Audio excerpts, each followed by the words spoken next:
Good evening and welcome to TUC Half Hour, the program that brings Labour's voice to the national conversation and your weekly window into the Trade Union Congress of Nigeria, where we track the issues shaping workers' lives and the nation's economy. I am your host, Judith Trust. Today we begin a special interview series with the President of the Trade Union Congress of Nigeria, Comrade Festus Osifo, who also serves as the President of PENGASSAN. In this first episode, we evaluate 2 years of the Tinubu administration, the promises, the performance, and Labour's red lines heading into the next half of the term. But first, it is time for our 5,000 Naira Trivia Challenge. Each week, we post a trivia question about the Trade Union Congress, its history, affiliates, or major milestones, and one lucky follower takes the prize. Here is how you can win. Step 1, follow us on all our social media platforms displayed on your screen. Step 2, comment the correct answer to tonight's question. Step 3, get your friends and family to like your own comments. The correct answer with the most likes wins 5,000 Naira. Please note that only followers are eligible to win. So here is today's trivia question. Which act governs local content in Nigeria's oil and gas sector?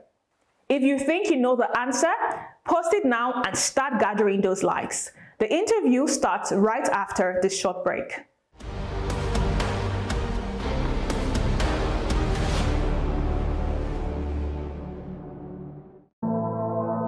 Comrade Engineer Festus Osifo is the President of the Trade Union Congress of Nigeria and also doubles as the President of the Petroleum and Natural Gas Senior Staff Association of Nigeria, PENGASSAN. Our guest holds a bachelor's degree in Mechanical and Manufacturing Engineering from the University of Portsmouth in United Kingdom with a first-class honours. He is an alumnus of Herod Watts University, Edinburgh, Scotland, where he bagged his master's degree in Petroleum Engineering. In 2022, he obtained an MBA from the Lagos Business School, Lagos, Nigeria. He holds a certificate in advanced negotiation, industrial relations, and conflict resolution from Harvard University, Cambridge, Massachusetts, USA. Comrade Festus Osifo has spent about 2 decades working in the oil and gas industry in a sterling career spanning Schlumberger Nigeria Limited and Total Energies Exploration and Production Nigeria Limited. He has served on several boards, both in public and private sector. Through his 2 NGOs, Festus Osifo Foundation and Save Our Children Education Initiative, Comrade Festus Osifo has transcended trade unionism to intervening in humanity, mentorship, and leadership development. Our guest is a registered engineer with the Council of Registered Engineers of Nigeria, a member of Nigerian Society of Engineers and Society of Petroleum Engineers. Hello and welcome to the first part of the 3-part interview series with the President of the Trade Union Congress of Nigeria, who also doubles as the President of PENGASSAN. I am Judith Trust and this is TUC Half Hour. Today we take a deep dive into the Tinubu's administration's 2-year journey, from labor reforms to policy promises. What has worked, what hasn't worked, and where does labor draw the line going forward? Joining us for this important conversation is the President of the Trade Union Congress, Comrade Festus Osifo. It's great to have you here in the studio, sir. Thank you so much, Judith. Thank you so much. Good day to you and members of your crew. All right, diving straight into the conversation. So Tinubu's administration is 2 years in already. So how would you assess the government's performance in terms of labor welfare, wage reform, and social protection? Yes, it's a mixed feeling, it's a mixed bag. We could say there are some things that have been done that are quite okay, but there are also some things that has been done that is not really too good. First, I think that the government, when they came into power May 29th, 2023, I think that they were actually the one that caused some problems for themselves. What do I mean? You know, that government came in at the backdrop of some macroeconomic challenges we were facing as a country. when Tinubu administration came into office, if you could remember very well, we later discovered that what is popularly referred to as the ways and means, that the last administration printed almost 30 trillion naira. So you had 30 trillion naira that was circulating in the economy, and it wasn't backed up by real production. It wasn't backed up by anything. You know, they came in at a time where, if you look at we were servicing our debt with almost 95% of our revenue. So what government should do everywhere in the world is that we all sit down and say, okay, these are the challenges, and everybody, let's put on our thinking cap on how we could resolve those problems. But what happened was that they were doing a cover-up game. Oh, because the Tinubu administration is APC and they are taking over from the Buhari administration that was also APC. If we open up to Nigerians, then it's going to be problematic for their party. So they were playing party politics, trying to hide the real situation. So without telling Nigerians what the challenges were, they were now coming up with a lot of cut and join policies. So that was really the bane. And those policies that we are now cut and joined that they were coming with, those not fully thought through policies, you know, now caused some of the challenges that we are facing currently as a country.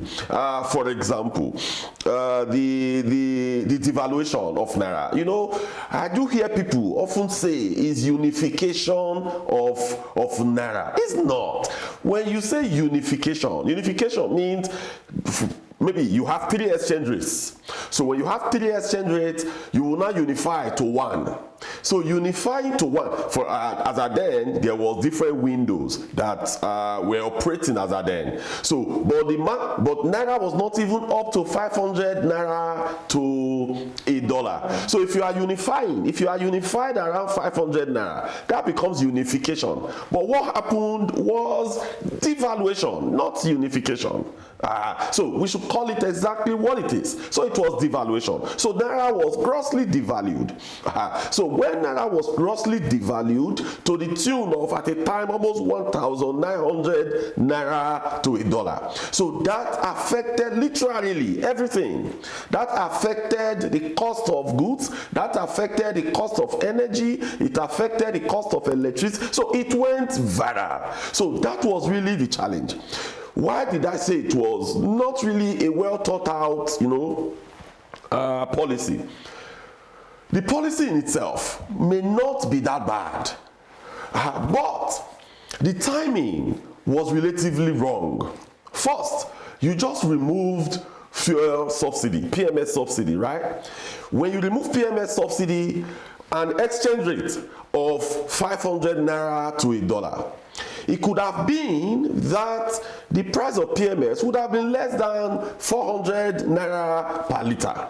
So immediately you remove subsidy, you now devalued your currency, knowing that the final pump price of your petrol is largely dependent on the exchange rate.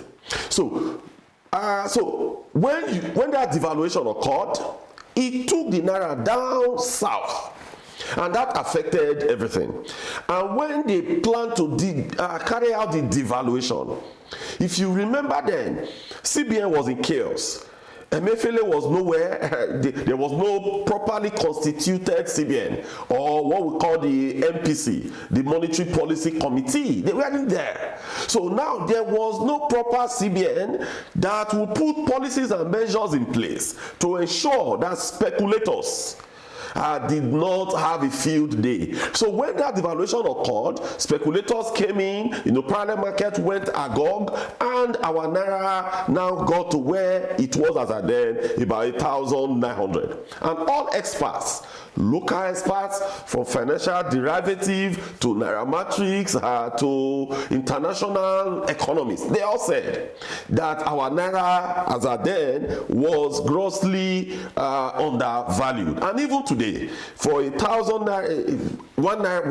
to about 1,600, you know, it's grossly still undervalued. Yes, there may have been some naira subsidy at about 500, but at 1,600 naira to $1 today, it's undervalued, and that is the bane. That is the bane of the economic conundrum that we found ourselves since 2023. So overall, in terms of the economy, yes, today you could see the government, they tell us that, inflation is coming down, the balance of payments is in favor of the government, you know, that the GDP is growing. But how are all these, how have they cumulated to cheaper food, you know, on the tables of Nigerians? How have they cumulated to better healthcare, to better education? So it is good for us to read those big macroeconomic figures.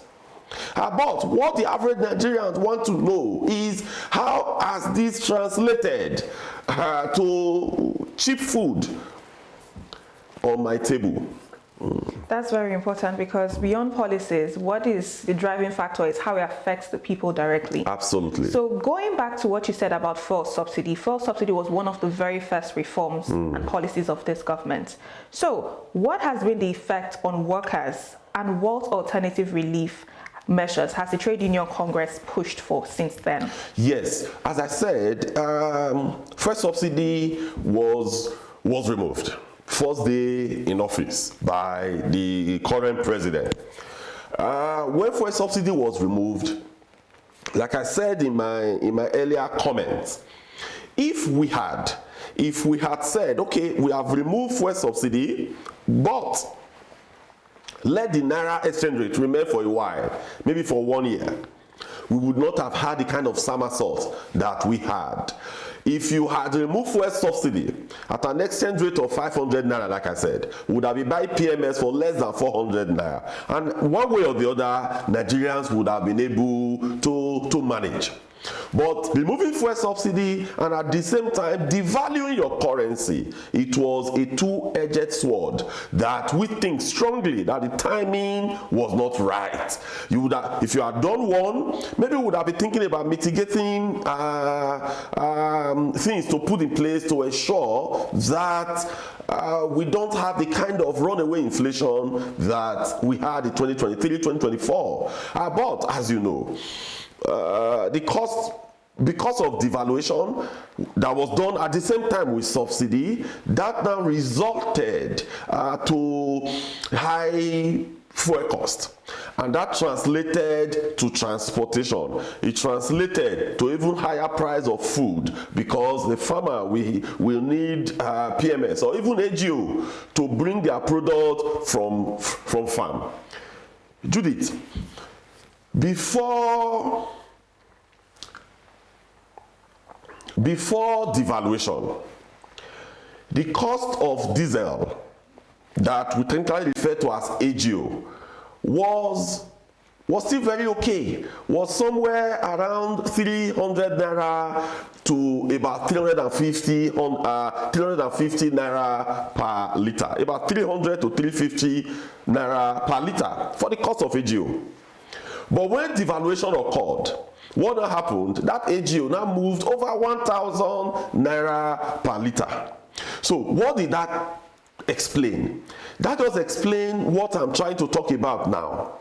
That the real challenge we had was that devaluation. So now, you know, most of the trucks that bring food from the villages, that bring food from the hinterlands, they are using AGO. So when the cost of AGO moved by almost times 3, it now cascaded down to higher cost of food as well. And also, you know, the state of insecurity as well also contributed to the high cost of food. But for us in TUC, we have consistently pushed. We were the first to start pushing and suggesting this idea of CNG to government, trying to let them understand that this is the best alternative that you could start thinking about. But we also realized as well, you know, when government was telling us that they want to bring buses, CNG buses, they want to crash the cost of transportation. We told them that the first thing you must do is to deploy the CNG infrastructure.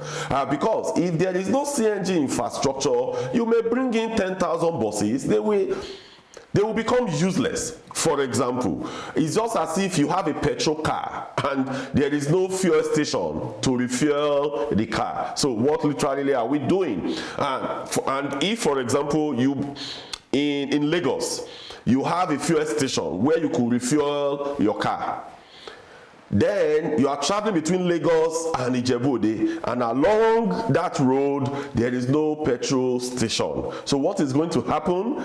Literally, you are going to park your car and look for alternative means of transportation. So today, yes, CNG is a welcome development because it will reduce the cost of fueling by minimum 1/3. But the infrastructure is not sufficient. Maybe the entire Abuja, the stations that may have CNG, that could dispense CNG today, may be less than 10. Then I'm not even sure you are going to find anyone between Abuja and Kaduna, or between Kaduna and Kanu. So that is the real challenge. Whereas CNG is quite good, we've pushed for it, we've canvassed for it, the government has picked it up, but the level of infrastructure today is not still there. And we realize as well that deploying such infrastructure will also happen overnight. That is why, from the PENGASSAN angle, we have been engaging seriously with the NNPC management on how they could also leverage with the retail stations they have all over the country, how they could leverage and bring in the CNG infrastructure. Because if NNPC alone today is able to deploy CNG infrastructure to 50% of their retail outlets, I think it will start easing the pains that Nigerians are currently passing through. Very, very insightful. And that NNPC conversation is something that we are going to talk about in subsequent episodes. But looking ahead, what expectations or red lines does the Trade Union Congress maintain for this administration's next 2 years? You know, as Labour continues to engage government on key reforms such as the minimum wage, palliatives, and deregulation, what has worked, what has not worked, and what must change in this remaining 2 years? Yes. So for us, reforms are not bad because they said the only thing that is constant in life is change. But when you are doing reforms, the reforms must be laden with feelings. They must be laden with, it must be designed to have human face. Because it's not when you finish reform, everybody has died. Then who are you doing the reform for? You are doing the reform for life to be better for the people. So when we are carrying out reforms, we must look at a lot of factors. How will these macroeconomic reforms that I'm about to carry out, how will it translate in the short, medium, and long term to a better country? How will it translate to better citizens? How will it improve the lives of citizens? How will it improve the welfare of Nigerians? I think the government must have that at the back of their mind. So we are not totally against reforms. Reforms are quite okay, but what are the content of the reforms, and how will these reforms make us better as a country? So for us, we think that moving forward in the last 2 years of this administration, they have to focus consistently on policies that would improve the lives of Nigerians. Today, Judith, you attest and agree with me that government education, government primary and secondary school have literally failed. How many children today could boastfully attend a government primary school and be competitive? Whereas when we were growing up, it is even unfashionable for you to attend a private primary school. It was all government primary schools. The child of a governor, the child of a permanent secretary, the children of politicians, they were all attending government primary school. But today, that has literally eroded in such a way that even the child of artisans, they will go and be looking for money to send their children to private schools. So if government, I'm not talking about even federal government now. I mean, we pay more attention to federal government at times, and we allow the state and local government to escape. So I think that if they are able to bring about a revolution in our primary and secondary education, and it's made literally free, it is going to improve the lives of Nigerians. So for us, government should focus on, one, how to reduce inflation, how to reduce the cost of food in the market. Should design policies that will make education compulsory and free from primary to secondary, and make it qualitative. So for us in TUC, government must focus on this. Another thing is also healthcare. I mean, there are quick wins that this government must look at. But above all these, they tell us every time that things are hard, that we have to buckle our belt. But the question that we have asked is that what has happened to the cost of governance? What kind of signaling is the government in power, federal, state, and local government? What kind of signaling are they putting out there? Does an average Nigerian feel that the government is empathetic, or the government has made sacrifice on their own? If you look at reforms all over the world, the first thing that do happen is that the government that is driving the reform will lead by example. So when they lead by example, they can now easily ask the citizens to follow suit. But when they don't lead by example, it is a problem and it's a real challenge. As you said, education is the backbone of society, and these are quick wins that the government can quickly act on. So when we talk about government, when we critique the government, we tend to leave out the other arms. So I want to ask, what is your assessment of the National Assembly? People see them as a rubber stamp, or what exactly do you see them as? Yes, thank you so much for that question, Judith. So there is, we are about 26 years old in this dispensation of democratic rule. So the legislature, they are still growing, but Nigerians does not really appreciate and understand deeply how this kind of government works. I have done some level of comparative analysis all over the world. In fact, not even in this dispensation, during the time of David Mark, we started hearing, they were toothless bulldogs, they were not holding the Jonathan administration, by the bulls, they were allowing some things to go, unchecked. Then also, when Ahmed Lawa became Senate President as well, we also had such cry that, they were rubber stamp, they were not active. But when I did some studies, I looked at politics across the globe. I looked at politics in the United States, in the United Kingdom, in Germany, in Finland, in Ghana, in South Africa, and other, both the emerging economies and the superpowers. One thing came across.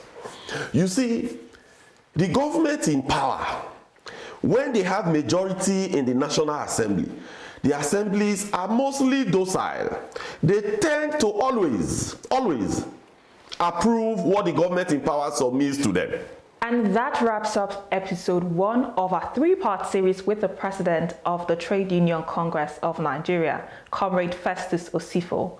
From fuel subsidy removal to wage negotiations, it is clear that organized labor continues to hold government accountable while pushing for policies that protect Nigerian workers.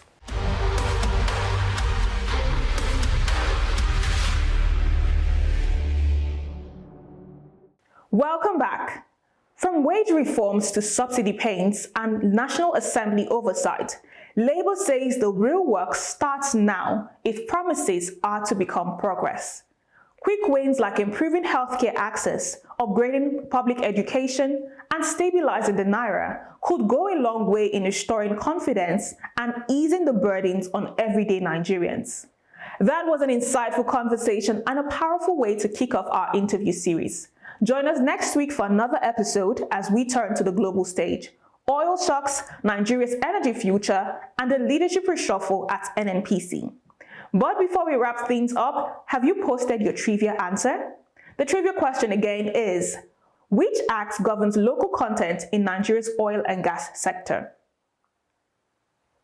That's it for today's edition of TUC Half Hour. Follow us on all the social media handles displayed on your screen for replays, extra clips, and next week's trivia question. Thank you for watching. I am Judith Trust. God bless Nigerian workers.